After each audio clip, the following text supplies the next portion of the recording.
E aí vamos falar do grande despertamento nos Estados Unidos. De novo, o assunto é avivamento. Século XVIII é o ano em que Deus intervém.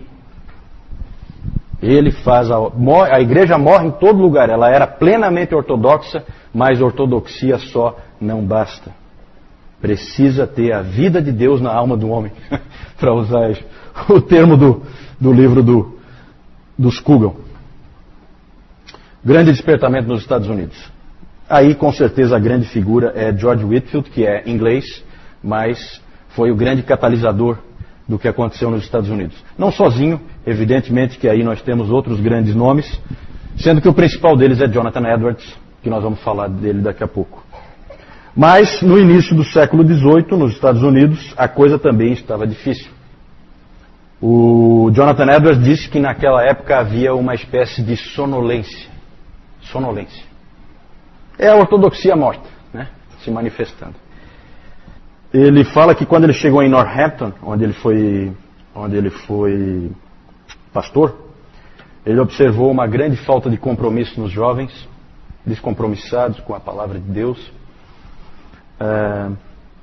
totalmente apáticos em relação a todas as coisas de Deus. O nível da igreja, vocês podem imaginar como era, por meio desse Halfway Covenant, aliança do meio caminho. O que é essa aliança do meio caminho? Olha só que ponto que chegou a igreja. A aliança do meio caminho é o seguinte: as igrejas da Nova Inglaterra, nós estamos falando aqui nos Estados Unidos, certo? Estados Unidos, ali o nordeste dos Estados Unidos, a Nova Inglaterra. A igreja fez o seguinte: as igrejas, elas entraram em aliança e combinaram esse esquema aí. Qual é o esquema? Elas permitiram que pessoas que fossem decentes na sociedade, não os depravados e coisas assim, mas pessoas decentes, corretas, mas que não professavam a fé cristã, eles permitiam que essas pessoas batizassem seus filhos nas igrejas e participassem da ceia do Senhor. Meio caminho, né? O indivíduo é assim, ele é quase crente. Quase crente. Né? Aquela velha ideia de que cristianismo é moralidade. Certo? Não é, nunca foi, e na verdade é exatamente onde John Wesley estava indo. Ele não usava a justiça de Cristo, estabelecia a sua própria. Isso é moralidade. Estabelecer a sua justiça é moralidade. Cristianismo é justiça de Cristo. Então, olha só o nível em que a coisa estava. Aí você imagina os problemas que isso causa. Você tem a igreja cheia de gente que não é convertida, nunca foi, não professa a fé cristã. A ceia do Senhor começou a ser considerada cada vez mais uma ordenança convertedora. Então, o indivíduo vem, digamos aqui na nossa igreja, ele não é cristão, ele não professa a fé cristã, mas ele faz parte da sociedade, ele quer participar da igreja, como é muito comum, mais ou menos como é frequente acontecer com o nosso catolicismo aqui, o catolicismo no Brasil. É importante que o indivíduo esteja na igreja. Se ele acredita ou não, não faz a menor diferença. Ele tem que estar na igreja por uma questão social. E ali acontecia isso, só que era uma igreja protestante. E então vocês imaginam o problema que era isso aí. Ele vinha, ele participava, se ele tomava a ceia, estava convertido. Essa era a ideia. Certo? Não é mais o batismo que simboliza a salvação, é a ceia. Né? Porque batizar ele não vai. Mas participar da ceia sim. Então o clima era ruim, era difícil. Um historiador moderno colocou assim: na terceira década do século XVIII, primeira década, 1700 a 1710, 1710 a 1720, 1720 a 1730, terceira década, 1720 a 1730. Na terceira década do século XVIII, o calvinismo havia perdido seu trovão. Sua visão da existência humana como um grande e impressionante drama foi ofuscada pela ideia de que a natureza é benigna, o homem é racional, a salvação é virtude moral e boas obras, e Deus é a benevolência universal. Típico liberalismo teológico. Típico.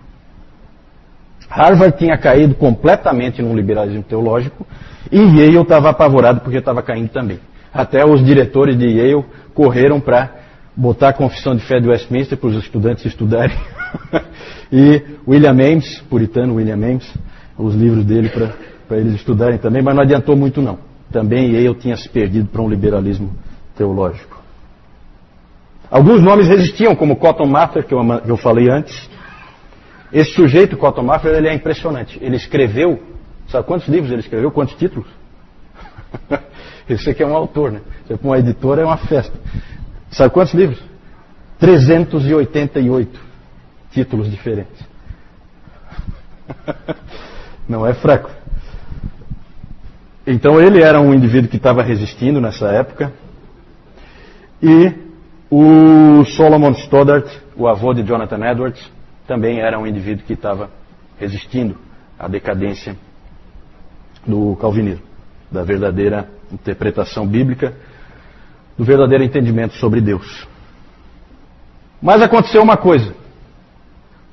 Começou a se levantar uma nova geração de pregadores, e esses pregadores começaram a pregar de uma maneira ungida, de uma maneira muito forte. A pregação deles batia fundo no coração dos ouvintes. Entre eles, Theodor Frelinghuysen, ele é de origem holandesa, o Gilbert Tennant, Jonathan Edwards e George Whitefield. Esses indivíduos foram os que fizeram com que ocorresse o grande despertamento, né? O George Whitefield foi quem fez a amarração de tudo, né? Mas tinha esses pastores que estavam ali. O Whitefield não era pastor ali. O Whitefield, ele era itinerante, ele era um evangelista. O que impressiona é que Deus utilizou esses indivíduos e impressiona muito a idade deles. Eles eram todos extremamente jovens quando começaram. O Frelinghuysen tinha pouco mais de 30 anos quando começou o seu trabalho em prol do avivamento. O Tennant tinha pouco menos de 30. O Edwards também tinha pouco menos de 30. E o George Whitefield, na sua segunda viagem missionária ali nos Estados Unidos, ele tinha só 24 anos. Então esses indivíduos, realmente Deus usou indivíduos muito jovens, impressiona isso, para fazer a obra. George Whitefield, vamos falar um pouquinho dele. Fiquei muito contente que a editora Pes traduziu um livro que eu há muito tempo queria, porque muita gente fala desse livro, e eles traduziram George Whitefield, do Arnold Dallimore. Eu já tinha lido uma biografia do Dallimore, que era a biografia do Spurgeon, que eu acho que não tem traduzida, e esse aqui agora já tem traduzido, George Whitefield, não li ainda, mas vale a pena conhecer melhor esse grande homem de Deus, grande evangelista. Whitefield vivia para pregar o evangelho, era isso que ele fazia. Ele atravessou, gente, olha só, esse cara é impressionante, ele atravessou o Oceano Atlântico 13 vezes. 13 vezes naquela época. Aí você fica pensando, não, tudo bem, grande coisa. Isso dá, tempo que ele ficou no navio, 732 dias da vida dele. 2 anos da vida ele passou dentro de navios. Certo? Com certeza. E aquele tempo não era muito fácil, né? Aquele tempo ali não era como hoje. Gente, não tem como... O professor Calhoun, ele fala que o primeiro superstar dos Estados Unidos, não foi um atleta de futebol americano, nem de basquete, nem de beisebol, não foi um ator de Hollywood, não foi um cantor famoso. O primeiro superstar dos Estados Unidos foi um pregador, George Whitefield, um pregador inglês. Impressionante as histórias, de onde vinha gente, de carroça, de cavalo, os caras andavam quilômetros e quilômetros para poderem ouvir George Whitefield pregando. Ele é conhecido como o dramaturgo divino. Quando você vê algumas coisas que ele fazia nas pregações dele, você vê, é impressionante. Ele tem histórias assim que são fantásticas. Tem histórias em que ele vai contando a história de um cego andando no precipício, e ele conta de uma maneira que o indivíduo levantou no meio e se apavorou, queria segurar o sujeito que estava caindo. Tal a vivacidade das narrativas dele. Às vezes ele pregava dizendo assim, ó, eu tenho um anjo saindo daqui, ele está voltando para o céu. Será que ele vai voltar sem nenhuma alma ganha para o Evangelho? É assim que ele fazia. Às vezes, isso vinha na hora, as ideias dele. Por isso que ele é o dramaturgo divino, porque ele criava essas imagens assim que alcançavam o povo. E aí ele fazia, olhava para o céu e fazia: volta, Gabriel, volta! Tem uma alma aqui querendo que tu leves a mensagem de que ela se entregou para o Senhor Jesus Cristo e nasceu de novo. Nascer de novo é a grande mensagem. Nascer de novo é a grande mensagem de George Whitefield. Novo nascimento. Foi isso que Deus disse para ele quando ele leu o livro do Scougal. E era isso que ele pregava. Isso é novo. Isso é novo. Né? Daqui a pouco eu vou falar um pouco mais sobre essa questão aí do novo nascimento. O próprio filósofo David Hume, empirista, totalmente descrente, né? Ele foi visto uma vez se esgueirando no meio da multidão para ouvir George Whitefield. Aí alguém estranhou aquilo, né? Poxa, um indivíduo totalmente ateu, iluminista, né? Como é que vai ouvir um pregador do Evangelho? E aí a pessoa estranhou, essa pessoa estranhou e perguntou para ele: você não crê no que ele está pregando, crê? Aí o David Hume respondeu assim: eu não, mas ele crê. Então ele queria ouvir um indivíduo que realmente conhece a verdade. Ele morreu em Massachusetts em 1770. Morreu nos Estados Unidos. Por isso que não deu 14, deu 13 viagens. Né? Teve uma que foi só de ida. Lembre-se sempre que ele é inglês. O impacto de George Whitefield é gigantesco. Conversões. Novo nascimento era a ênfase dele. A mensagem evangélica passou a ser: você precisa nascer de novo. A mensagem de João 3. E ele pregava isso num contexto calvinista, toda a doutrina dele é calvinista. E o interessante é que com isso formou-se um novo conceito: o evangelicalismo. O evangelicalismo. O que é isso? É assim, não é mais... O mais importante não é mais eu ser membro da igreja X ou Y, mas é eu ter nascido de novo, independente da igreja onde eu estou. E o meu irmão é o indivíduo que nasceu de novo, não necessariamente o indivíduo que senta do meu lado na igreja. Eu sei que aquele indivíduo que nasceu de novo, esse é meu irmão. Mesmo que eu seja um batista e ele seja um presbiteriano, ou ele seja um metodista e eu seja um anglicano, isso não importa. Essas barreiras foram muito derrubadas por George Whitefield.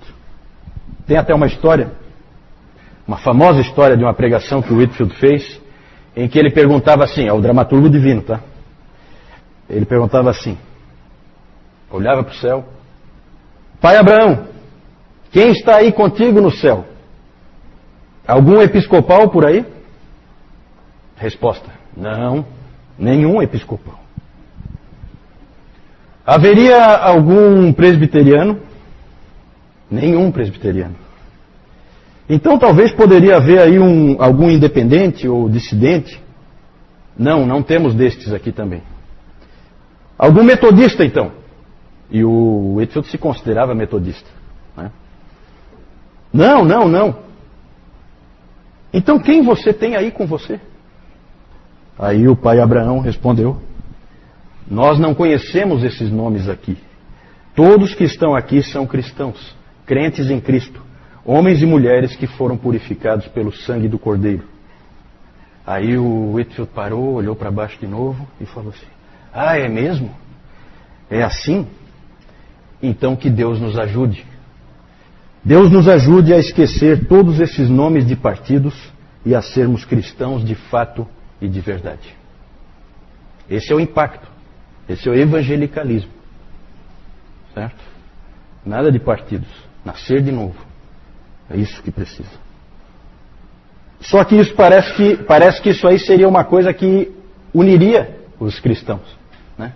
O problema é que não une porque justamente você tem as igrejas cheias de pessoas que não nasceram de novo, certo? E na verdade então toda a pregação de Whitefield e o avivamento, o grande despertamento nos Estados Unidos provocou divisão em praticamente todas as denominações, entre as novas luzes e as velhas luzes, assim que se chamava, né? Quem concordava com as verdades que estavam sendo pregadas por Whitefield, Edwards e outros, e quem não concordava achava que do jeito anterior era melhor. Então isso aí sempre costuma acontecer. Outro efeito de George Whitefield foi, e do grande despertamento, foi a chamada democracia espiritual. Num bom sentido. Depois nós vamos falar de uma democracia num sentido ruim. Essa aí num bom sentido. Todas as pessoas são iguais perante Deus. George Whitefield pregava para todo mundo. Tem relatos maravilhosos de escravos que amavam esse homem. Ele nunca fez trabalho para acabar com a escravidão, mas eles amavam ele. Os escravos diziam que entendiam ele, entendiam a pregação dele, entendiam a mensagem. Ele pregava para todas as pessoas, para ele não tinha distinção. Todas as pessoas eram iguais para ele. Então, isso é que é a democracia espiritual. Não foi sempre assim. Um escravo, para muita gente nas igrejas, era considerado subgente. E não precisava de conversão, não precisava de nada disso. Para George Whitefield não existe isso. Precisa ser alcançado, precisa nascer de novo, como todo mundo. Como os reis e rainhas também precisam. Todo mundo. Nessa época, muitas escolas foram fundadas. O famoso seminário de Princeton foi fundado em 1746. Dizem, né, reza a tradição, que Princeton foi fundada porque David Brainerd foi expulso de Yale. Certo? É isso que dizem. Como ele foi expulso de Yale, fundaram Princeton por causa da revolta com o Yale, né? O David Brainerd foi expulso de Yale por criticar um professor de lá. Mas a força do calvinismo persistiu por meio de um outro homem também, que nós vamos falar agora. Antes vamos só ver aí algumas figuras. Esse é o Cotton Mather. George Whitefield, ele era estrábico. Olha aqui, olha essa figura aqui. Então ele era estranho, né? Mas Deus, né? O pessoal olhava ele pregando e achava aquilo diferente, né? Aqui ele pregando ao ar livre. Aqui a condessa de Huntington. Grande homem de Deus, George Whitefield.